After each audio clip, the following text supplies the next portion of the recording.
Assalamualaikum warahmatullahi wabarakatuh. Kali ini Flipas Indonesia Channel akan menyampaikan seri ke-12 dari kawasan ekonomi masyarakat Pertamina Flip yang berada di lokasi Kepuh Sari. Untuk detailnya di mana letak Kepuh Sari yang tidak banyak dikenal oleh kita semua ini adalah di Desa Kepuh Sari, Kecamatan Manyaran, Kabupaten Wonogiri, Provinsi Jawa Tengah. Ya. Dan persisnya di mana? Coba kita lihat petanya. Di peta itu Kepuh Sari ini terletak di perbatasan Jawa Tengah dan DIY bagian timur. Ya, jadi jauh dari Semarang, tapi dekat dengan Yogyakarta. Kepuh Sari ini dikerjakan bersama-sama oleh Flipmas Wilayah Dianmas yang dipimpin oleh ketuanya sendiri, Dr. Suparni Setiawati Rahayu, beliau dari Politeknik Negeri Semarang. Dan dalam kegiatannya di Kepuh Sari ini dibantu oleh Dr. Isti Hidayah dari Universitas Negeri Semarang, kemudian Pak Iwan Ristanto dari Universitas Veteran Sukoharjo, Ibu Foni dari Politeknik Negeri Semarang, demikian juga Bu Sri Astuti dari Politeknik Negeri Semarang. Dalam pengerjaannya camp Kepuh Sari ini, Flipmas Wilayah Dianwas ini dibantu sepenuhnya oleh Pak Sularjo sebagai Kepala Desa Kepuh Sari, Pak Wardono sebagai Ketua kelompoknya, dan Pak Jumari sebagai Sekretaris dari kelompok camp Kepuh Sari ini. Nah, wilayah di Kepuh Sari sendiri itu terkenal dengan air terjunnya. Jadi namanya itu air terjun Banyu Nibo. Jadi banyu itu air, Nibo itu jatuh. Jadi air terjun maksudnya. Di mana di awal camp ini dibangun, panoramanya sudah cukup baik, ya sudah cukup baik, sudah cukup indah. Ya meskipun masih belum efisien, ya pengelolaannya belum efisien. Lalu kemudian pada akhir kisah di mana camp ini harus segera ditinggal oleh Flipmas, wajahnya sudah berubah. Tidak total, tetapi sebagian besar dari wajah kawasan sudah berubah, terutama di dalam menata fasilitas-fasilitasnya. Jadi infrastruktur yang ada di air terjun ini, di mana wisatawan-wisatawan yang datang itu dibuat lebih nyaman untuk pergi ke sana dan juga tinggal menikmati air terjun di sana itu. Kalau kita berkendaraan dari Semarang ke Kepuh Sari ini, hampir sama seperti Merden, juga memerlukan waktu 5 jam perjalanan. Dan masuki kawasan Kepuh Sari ini, kita akan segera berhadapan dengan bentangan sawah yang dilatar belakangi oleh bukit-bukit, ya bukit-bukit. Dan di balik lahan bukit-bukit inilah kemudian ada air terjun Banyu Nibo itu. Waktu pertama kali dikunjungi memang sudah ada jalan setapak. Ya, jalan setapak ini bagaimanapun juga masyarakat di sana pasti sudah merintisnya, ya sudah merintisnya. Nah, kemudian kalau kita melihat apa yang sudah dikerjakan oleh teman-teman di Kepuh Sari ini juga termasuk lumayan baik, dan seperti Merden dan Karanganyar, di camp Kepuh Sari ini juga dilakukan pembuatan jalan, juga di beton. Ya. Kalau di Merden dan Kepuh Sari dan di Karanganyar itu sesuai dengan roda mobil, kalau di Kepuh Sari ini full betonisasi. Dan ini diperlukan juga untuk menyambungkan antar wilayah. Dan dari Kepuh Sari ini kita bisa melihat Surakarta, kita juga bisa melihat ke Gunung Kidul. Ya. Nah, luasannya juga sekitar 5 hektar yang memang sudah ditanami padi. Dari sejak dulu kala pertaniannya adalah padi. Tetapi pada saat musim kemarau, pada saat air kemudian sulit, maka kembali dia menunjukkan sifat tada hujannya itu. Nah, kemudian camp sendiri ini dipilihkan untuk menjadi destinasi wisata. Jadi teman-teman dan warga di sana memilih untuk camp Kebusari ini menjadi ikon eduwisata di wilayah itu. Jadi ada pertanian, ada perikanan, ya, kemudian yang berisi kolam, ada air terjun, ada kandang ayam, ya, dan beberapa memang untuk duduk-duduk, di samping juga rumah jaga dan juga loket. Jadi mereka yang berwisata di sana itu dipungut retribusinya. Dan masyarakatnya sendiri sangat kooperatif ya pada saat awal-awal kegiatan ini, dan mereka juga berlatih untuk menyablon, membuat gambar-gambar yang terkait kepada air terjun ini ya. Dan pada awalnya memang ini terlihat cukup menjanjikan karena banyaknya pengunjung ke sana itu membuka peluang untuk retribusi parkir, dan juga banyaknya pengunjung ke sana memberi peluang juga masyarakat untuk berjualan ya. Nah, inilah semua yang kemudian membantu meningkatkan omset kawasan ini. Kalau kita lihat bagaimana awal dari Kepusari ini, pemandangannya sangat menarik di sana. Jadi kita lihat bukit-bukit batu yang menjulang gitu, dan di wilayah itulah kemudian air terjun Banyu Nipo itu bisa dijumpai. Nah, jalanan ke sana juga masih jalan setapak begini, juga yang tidak rata, dan kemudian untuk datang ke sana juga sudah lumayan jalannya, tetapi beberapa penggal dari perjalanan itu memang melintasi jalanan yang tidak rata. Itu pada Februari 2014, di mana awal dari Camp Kepusari itu seperti yang kita lihat tadi ini. Kemudian pada Februari 2014 juga di lain kawasan, jadi di lain bagian dari kawasan itu kita bisa melihat suasana-suasana yang hijau, ya, suasana yang hijau, kemudian pertanian yang terasering, dan pertanian ini umumnya dimonopoli oleh padi, ya, oleh tanaman padi. Nah, kalau di kanan bawah ini kita bisa melihat bagaimana jalan setapak yang pertama kali dijumpai pada saat tim baik Pertamina bersama Flipmas Indonesia melakukan site visit di wilayah itu. Di sini Pak Jainal Arifin kembali mewakili FI untuk melihat apakah lahan ini memang lahan yang cocok untuk camp ini, wilayah camp. Nah, kalau di Karanganyar, tantangan awalnya itu adalah bagaimana mengubah kawasan dari kesan singkong, maka di kawasan Kepusari ini bagaimana kemudian Flipmas wilayah ini bisa menggantikan padi dengan tanaman pertanian lainnya pada saat kawasan tidak memiliki banyak air. Nah, kalau dilihat di sini, ini seolah memang airnya berlimpah, tetapi pada saat musim kemarau, air terjun ini menyurut ya.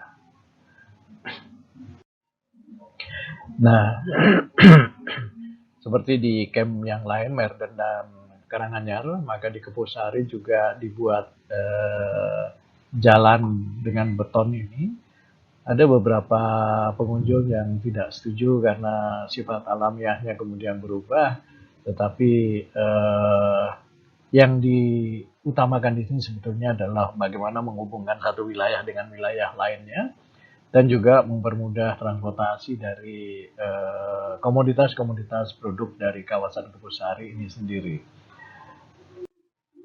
Nah, akhirnya semua pekerjaan jalan dirampungkan dan kemudian masyarakatnya juga mulai menerima, demikian juga pengunjungnya, karena yang diutamakan sebetulnya adalah bagaimana menikmati air terjun Banyunibo itu dengan rileks ya, dengan santai dan juga praktis.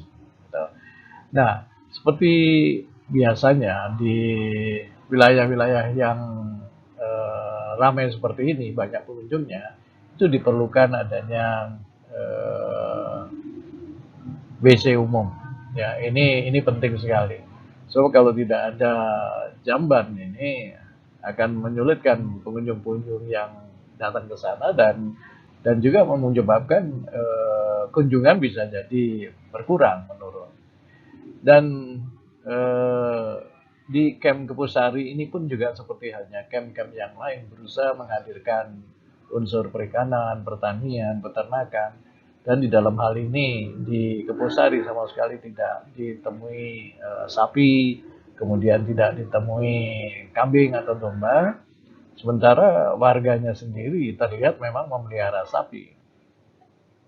Nah, ini agak berbalik dengan Merden. Yang Merden itu nggak ada peternakan di sana. Kemudian dilatih untuk beternak sapi 10 ekor, yang akhirnya juga tidak memberikan omset sama sekali. Ya. Nah, di sini ternaknya adalah ayam, terutama ayam petelur. Dan kemudian juga ada perikanan, ya, ikan nila, ikan lele yang ditanam di kolam-kolam yang mereka buat. Nah, di sini sama halnya dengan di tempat camp yang lainnya, ada tandon-tandon air yang kemudian dari tandon air lah kemudian didistribusikan ke lahan terutama yang berkaitan dengan camp ini.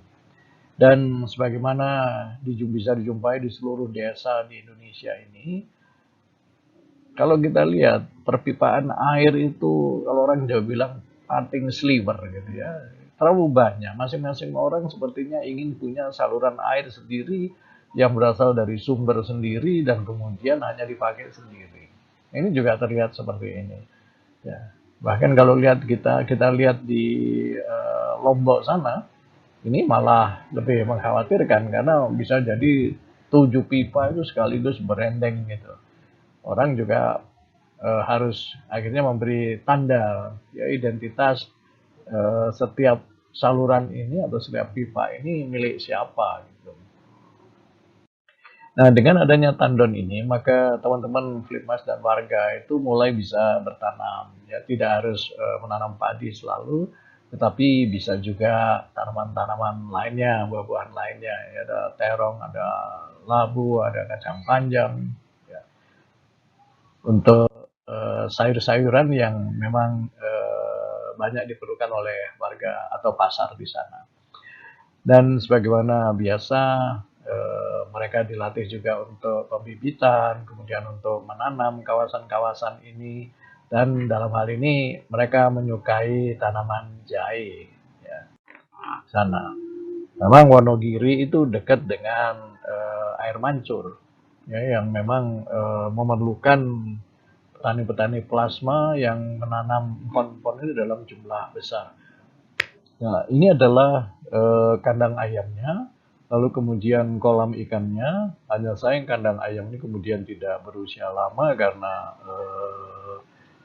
entah mengapa kemudian tidak terurus dengan baik dan akhirnya kandang ayam yang sebesar itu tidak dimanfaatkan sama sekali. Kalau kolam-kolam ini itu banyak peminatnya karena banyak juga yang senang memancing, pergi memancing ke sana tidak untuk melihat air terjun saja, tetapi juga sambil rekreasi memancing. Dan ini kondisi pada saat peresmian camp di Kepusari. Umumnya kalau kita lihat yang di Sumatera sampai ke Jawa Barat, peresmian itu dilaksanakan pada bulan Mei. Maka kalau di Pelikmas wilayah Dian Mas ini di Jawa Tengah baru pada bulan Juni 2015. Dan pada saat itu Pak Dudi Rahayu mewakili PT Pertamina, lalu Pak Gatot Murijito mewakili Pelikmas Indonesia hadir pada saat peresmian. Nah, menghadiri peresmian ini memang bukan hanya satu kewajiban, tetapi juga satu pengakuan dari sebuah karya. Dan karya itu adalah bagaimana air terjun Banyunibo ini bisa dikembangkan menjadi destinasi wisata yang jauh lebih menarik dibandingkan sebelumnya. Nah, seperti halnya seperti yang saya sampaikan tadi bahwa air ini tidak selalu ada, ya tidak selalu ada dalam volume yang besar yang memadai untuk kawasan ini. Pada saat musim musim kemarau, maka air ini menjadi berkurang, menyusut ya. Air terjunnya ini yang biasanya airnya melimpah turun deras dari puncaknya sana menyusut, seolah dibendung dari atasnya ini. Nah, sempat menghasilkan telur peternakan ayamnya ini, dan kemudian musim kemarau walaupun retak-retak tanahnya itu, tapi sangat baik untuk ditanami dengan semangka. Jadi kita lihat buah semangka yang normal ukurannya ini, yang tidak pernah dipanen sebelumnya oleh warga, dan pada saat camp hadir di tengah-tengah mereka di Kebosari ini, kemudian orang bisa membeli semangka, menikmati semangka. Dan pada saat kemarau sudah berakhir, ya, maka air terjun Banyunibo itu kembali menjadi daya tarik, ya, sebab kalau kering ya tidak menarik, tetapi begitu dia kembali berair, ada air terjun dari puncaknya, maka wisata ini kembali bergerak. Dan tangga-tangga batu ini juga diperlukan untuk mencegah jangan sampai pengunjung-pengunjung ke sana itu terpleset. Dan kita lihat juga kolam-kolam ini banyak dikunjungi dan juga menjadi area rekreasi untuk memancing. Sepeda-sepeda motor juga banyak diparkir dan kemudian ada retribusi, ya, yang semuanya ini mendatangkan pendapatan kepada warga setempat. Nah, ini kalau dilihat sepintas ini adalah kolamnya, kemudian dilengkapi dengan gazebo, gazebonya kemudian ditambah karena peminat yang berkunjung, jadi wisatawan yang datang itu semakin banyak. Nah, kemudian gazebo-gazebo ini ditambah, diletakkan pada posisi-posisi yang strategis, meskipun tidak bisa melihat air terjun secara langsung. Pengunjung yang duduk di gazebo ini bisa menikmati pemandangan yang lain, dan juga tidak kalah menariknya. Nah, ini situasi pada saat camp sudah masuk ke usianya yang kedua ini. Jadi di camp kedua, ini salah satu camp yang berhasil di Jawa Tengah, dan sampai sekarang juga diinformasikan masih berjalan, meskipun juga ya seperti di tempat-tempat yang lain konflik-konflik internal mulai muncul pada saat kawasan ini sudah mendatangkan uang, kemudian desa yang dilintasi oleh wisatawan untuk datang ke air terjun, kemudian diminta juga retribusinya karena melewati desa-desa mereka. Nah, inilah kemudian sikap-sikap yang sporadis, spontan, dan tidak menarik seperti ini menyebabkan orang kemudian enggan, karena untuk ke satu wilayah aja mereka harus membayar retribusi di hampir setiap desa yang mereka lintasi. Ya, ini satu hal yang mungkin perlu dicermati oleh pemerintah daerah untuk tidak melakukan retribusi itu secara gegabah.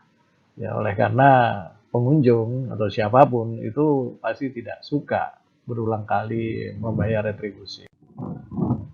Nah, ini adalah gazebo-gazebo yang bisa dijumpai di sepanjang jalan setapak. Yang sekarang, kalau dulu jalanannya dari tanah dan licin, ya, kalau terutama pada saat hujan. Kemudian untuk menghindari jangan sampai pengunjungnya ada yang celaka di sana, apalagi jatuh, kemudian dibuatkanlah tangga-tangga dengan batu-batuan ini sehingga mencegah jangan sampai tergelincir siapapun lah yang hadir di sana. Dan gazebo-gazebo ini ternyata juga menarik perhatian oleh karena dibuatnya juga serasi dengan lingkungannya, lalu kemudian juga posisinya, ya, terutama dalam penempatan posisinya ini. Hanya sayangnya agak mengganggu di sini adalah kandang ayam itu. Jadi pada saat kandang ayam ini sudah tidak ada isinya lagi, ini bentangan bangunan demikian panjang dan lebar itu agak mengganggu potret kawasan. Nah, mungkin sekarang sudah diperbaiki lagi dan ini kita bisa lihat bagaimana fasilitas umum sudah disediakan di sana. Kemudian ada pendoponya di pintu masuk itu, kemudian ada tempat untuk loket, loket. Nah, pelatihan-pelatihan juga dilakukan di wilayah-wilayah ini. Jalan setapak ini pun juga dibuat bervariasi supaya tidak jemu. Apalagi di wilayah-wilayah yang datar seperti ini, kalau dibuat tangga ya juga di samping mahal juga tidak praktis ya. Ini Februari 2017 pada saat camp ini sudah mendekati masa akhirnya. Nah, pada Juli 2017 pos jaga sudah semakin banyak yang dibangun. Kemudian ada nama wilayah Banyunibo, itu kita lihat di foto sebelah kiri atas. Dan kemudian wilayah ini menarik perhatian di samping warga yang jauh, juga warga setempat, di mana dengan adanya wisatawan di Banyunibo, mereka punya peluang untuk membuka daerah wisata baru di sekitarnya situ. Nah, ini adalah daerah pengembangan wisata yang baru dari setelah ATBN atau air terjun Banyunibo ini dikembangkan. Dan wisatanya itu dikenal, lokasinya dikenal dengan Gunung Batu. Jadi pesona Gunung Batu. Orang bisa selfie di sana, kemudian melihat pemandangan, ya, dan banyak hal lain yang menarik untuk itu. Profil omset oleh Ibu Isti ini sebagai ketua campnya dibuat dengan tampilan yang nggak berbeda. Di sini penampilannya statis. Memang bisa menunjukkan bahwa pertanian itu memberikan kontribusi omset yang terbesar. Diikuti kemudian wisata, baru peternakan, kemudian perikanan, dan lainnya itu dalam mungkin retribusi. Sehingga jumlah total dari omset mereka sampai camp ini ditinggal itu adalah 245.654 juta. Bilangan yang cukup besar, ya, sudah mendekati dan hampir samalah dengan omset dari camp Karanganyar. Dan masalahnya adalah kalau omset itu dibuat tampilannya seperti ini, maka saya pribadi itu kehilangan momentum, ya, kehilangan evaluasi, cara mengevaluasi. Karena dengan omset, pergerakan omset itu saya bisa melihat apakah camp ini dalam kondisi aktif ataukah dia dalam kondisi yang stagnan. Kalau melihat tampilan seperti ini agak sukar. Memang bagus kita dapatkan data, ya, profil data kontribusi dari setiap kegiatan yang dilakukan di sana. Tetapi untuk satu kawasan ini agak menyulitkan, apakah kawasan ini kemudian kehidupannya secara ekonomi itu membaik, tetap, dan seterusnya, ini tidak bisa ditampilkan. Tetapi apapun juga, data yang ada itulah yang kita kemudian manfaatkan. Dan kenapa saya katakan camp ini berhasil? Gitu. Karena kalau kita lihat dari awalnya Banyunibo seperti itu, ya dibiarkan tanpa riasan, ya tanpa riasan, dan kemudian diubah oleh teman-teman Flipmas wilayah Diamas, terutama dalam hal ini Bu Isti dan teman-temannya, menjadi satu kawasan yang lebih tertib, lalu memberikan peluang tambahan untuk mengenal komoditas pertanian, tidak hanya sekedar padi saja. Dan kerajinan-kerajinan pun juga berkembang, dengan sendirinya berkembang, dan kemudian perkembangan omset yang tidak bisa saya baca di sini. Nah, mudah-mudahan ATBN ini akan terus bisa berkembang, bisa dipertahankan, dipelihara dengan baik oleh warga sekitarnya. Jangan lagi nanti ganti kepala desa, ganti lagi acara, dan kemudian apa yang sudah baik ini menjadi kembali lagi ke awalnya. Tapi melihat dari keberhasilan ini, ya mari kita doakan bersama supaya siapapun yang mengelolanya ini bisa memahami bahwa cara berterima kasih dengan Pertamina ini adalah dengan memelihara ini semua, lalu menjaga keberlanjutannya dengan baik. Terima kasih. Assalamualaikum warahmatullahi wabarakatuh.